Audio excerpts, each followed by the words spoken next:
दोस्तों, हम सब जानते हैं कि जीवन के लिए पानी बेहद ही महत्वपूर्ण तत्व है। इसलिए न सिर्फ समुद्रों में बल्कि वर्षावनों में भी हरे भरे पेड़ों से लेकर रंग बिरंगे जानवरों की करोड़ों प्रजातियां पाई जाती हैं। किंतु हमारी पृथ्वी पर नमी वाले वर्षावनों से अधिक गर्म एवं सूखे रेगिस्तानी इलाके मौजूद हैं, जहां पानी की बेहद ही अधिक कमी है। जाहिर है, यहां जीवन जीने के लिए कहीं अधिक मुश्किल परिस्थितियां भी हैं। गर्मियों की चिलचिलाती धूप में इन रेगिस्तानी इलाकों का तापमान 50 डिग्री सेल्सियस से भी अधिक पहुंच जाता है। इसलिए अधिकांश जानवर इस रूखे इलाके में नहीं जी पाते। किंतु फिर भी कुछ बेहद ही अद्भुत जीव इस रेगिस्तान को भी अपने रहने का घर बना चुके हैं। हद से ज़्यादा कड़े हालातों में जीवन जीने के लिए इन जीवों ने काफ़ी अनोखी खूबियाँ भी विकसित कर ली हैं। तो चलिए आज के वीडियो में सूखे इलाकों में रहने वाले 5 ऐसे जीवों के बारे में जानते हैं जिन्होंने अपने हुनर और तकनीक के दम पर खुद को इन कठोर परिस्थितियों से भी अधिक कठोर बना लिया है। एंट लॉयन। एंट लॉयन कीटों की प्रजाति के एक समूह का नाम है। इस समूह में 2000 से भी अधिक कीटों को शामिल किया गया है। हालांकि इन कीटों के नाम में लॉयन शब्द आता है, किंतु एंट लॉयंस को शेर की तरह जंगल का राजा तो नहीं कहा जा सकता। लेकिन यदि आप इनके शिकार के तरीके पर नज़र डालोगे तो पाओगे कि कम से कम शिकार के मामले में तो ये कीट शेरों से भी अधिक चतुर हैं। जरा इस वीडियो को देखें। यहाँ रेगिस्तान में रहने वाली कुछ साधारण चींटियाँ अपने लिए भोजन की तलाश कर रही हैं, किंतु अचानक से चींटी रेत में बने गड्ढों में फंस जाती है। पहली नज़र में देखने पर ऐसा लगता है कि ये छोटे गड्ढे प्राकृतिक तौर पर हवा आदि चलने की वजह से बन गए होंगे, जिनमें बेचारी ये चींटियां फंस चुकी हैं। हम जानते हैं कि शुद्ध रेत के कण बेहद ही चिकने और मोटे होते हैं। ये कण एक दूसरे के ऊपर फिसलते हैं, जिस वजह से बार बार चढ़ने का प्रयास करने के बावजूद भी ये चींटी ऊपर नहीं आ पा रही है। तभी गड्ढों में फंसी चींटी पर हमला होता है। ये है एंट लायन लॉर्वे। इस कीट ने इस गड्ढे को निर्मित किया है।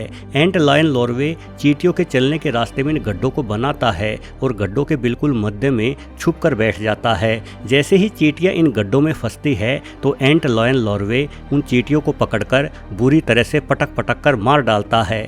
इस कीट के दंश में जहर भी होता है, जिससे चींटियों का शरीर लकवाग्रस्त हो जाता है और ये चींटी बिना किसी विरोध के इस शक्तिशाली कीट का भोजन बन जाती है।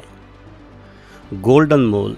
दोस्तों, रेतीले रेगिस्तानों में शिकारी के लिए जो सबसे खराब बात होती है वो ये कि छुपने या घात लगाने के लिए यहाँ शिकारियों को पर्याप्त जगह नहीं मिलती। यदि वनों की बात की जाए तो वनों में शिकार करते शिकारी पेड़ों और झाड़ियों के पीछे छुपकर अचानक हमला करते हैं, किंतु रेगिस्तानों में या तो पेड़ और झाड़ियाँ होती ही नहीं, या होती हैं तो इतनी छोटी और कटीली होती हैं कि उनके पीछे छुपा नहीं जा सकता। ऐसे हालात में गोल्डन मोल नामक इस चूहे जैसे दिखाई देने वाले जीव ने खुद को छुपाने के लिए रेत का ही इस्तेमाल करना सीख लिया है। भले ही गोल्डन मोल चूहे जैसा दिखाई देता हो, किंतु जानकार इस जीव को खरगोशों के ज़्यादा नज़दीक बतलाते हैं। गोल्डन मोल रेत के अंदर ठीक वैसे ही तैर सकता है जैसे मछलियाँ पानी में तैरती हैं। ये जीव पूर्णतः अंधा होता है, क्योंकि रेत के भीतर छुपा रहने के कारण इसे देखने की जरूरत ही नहीं पड़ती। इसलिए प्रकृति ने बदलाव करते हुए इसकी आंखों को त्वचा और फर से ढक दिया है। किंतु गोल्डन मोल के सुनने और महसूस करने की क्षमता बहुत ही जबरदस्त होती है। ये रेत के नीचे रेंगता हुआ भी रेत के ऊपर चल रही हर एक घटना को महसूस कर सकता है और बिल्कुल सही स्थान एवं सही समय पर हमला करके अपने शिकार को दबोच लेता है। साइड वाइंडर सांप। वीडियो में दिखाई देने वाले इन शख्स का नाम अब्बास अल फलाह है, जो रेगिस्तानों में सांप पकड़ने के लिए जाने जाते हैं। अब्बास सांपों के व्यवहार से किस कदर परिचित हैं ये आप खुद ही देख सकते हैं। सांप हमला कब करेगा इसका अनुमान ये भली भांति लगा लेते हैं। हालांकि ऐसा जोखिम हर कोई नहीं उठा सकता। यदि आप कभी रेगिस्तानी इलाकों में जाओ तो जिस जीव से आपको सबसे अधिक सावधान रहने की ज़रूरत है वो है सांप। वैसे तो दुनिया भर के रेगिस्तानों में सांपों की सैकड़ों प्रजातियाँ पाई जाती हैं, लेकिन उनमें से सबसे अद्भुत है साइड वाइंडर नाम का ये जहरीला सांप। अपने शरीर को गर्म रेत से बचाने के लिए ये आगे की ओर नहीं बल्कि साइड की ओर चलता है। ऐसा करने से इसके शरीर का बहुत थोड़ा भाग ही जमीन को छूता है। इस तरह से चलते हुए ये सांप करीब 30 किलोमीटर प्रति घंटे की रफ्तार हासिल कर लेता है। किंतु साइड वाइंडर की सबसे अनोखी खासियत है इसके हमले की रणनीति। ये सांप अपने शिकार को पकड़ने के लिए कभी भी शिकार का पीछा नहीं करता रहता, बल्कि शाम के समय रेत के ठंडे होने के बाद ये अपने शरीर को हिलाते हुए खुद को पूरी तरह से रेत में छुपा लेता है। इस दौरान इस सांप की केवल आंखें ही रेत से बाहर रहती हैं। क्योंकि सांप का रंग रूप रेत से काफ़ी मिलता जुलता है, इसलिए इसे कोई जीव नहीं देख पाता। और जिस तरह से मगरमच्छ पानी से बाहर आकर अचानक हमला करता है, उसी तरह से ये सांप भी रेत से बाहर निकलते हुए अपने शिकार पर तेज और तुरंत हमला बोल देता है। अचानक हुए इस हमले से शिकार को बचने या भागने का तो छोड़िए, बल्कि हिलने तक का मौका नहीं मिलता। सियोथाइरा दोस्तों, मकड़ी धरती के सबसे कुशल एवं माहिर शिकारियों में से एक हैं। इनके पास न सिर्फ जहर होता है, अपितु मकड़ियों के पास अपने शिकार को फंसाने के लिए जाल जैसा एक अनोखा हथियार भी मौजूद है। रेतीले इलाकों में पाए जाने वाली सियोथाइरा को स्पूर स्पाइडर के नाम से भी जाना जाता है। ये मकड़ी रेत के कणों के बीचों बीच एक गहरी सुरंग तैयार करती है और खुद को गर्म रेत से बचाते हुए उसी सुरंग में छुपकर बैठ जाती है। सुरंग के ठीक ऊपर रेत पर सियोथाइरा अपना विशेष हथियार यानी जाल बुन देती है। यह मकड़ी रेत के अंदर शांत नहीं बैठती, अपितु लगातार अपने शरीर को हिलाती रहती है, जिस वजह से इसकी सुरंग के ऊपर मौजूद रेत के कण भी हिलते रहते हैं। रेत के इन हिलते कणों को देखकर ही ये चींटियां धोखा खाती हैं। इन चींटियों को लगता है कि इस रेत पर कोई छोटा जीव रेंग रहा है, इसलिए चींटी इन रेत के हिलते कणों की ओर लपकती है। किंतु यहाँ पहुँचते ही ये चींटी उस जाल में फंस जाती है, जो जाल सियोथाइरा ने अपनी सुरंग के ऊपर बुन रखा था। चींटी के जाल में फंसते ही सियोथाइरा तेजी से बाहर आते हुए चींटी को दबोच लेती है।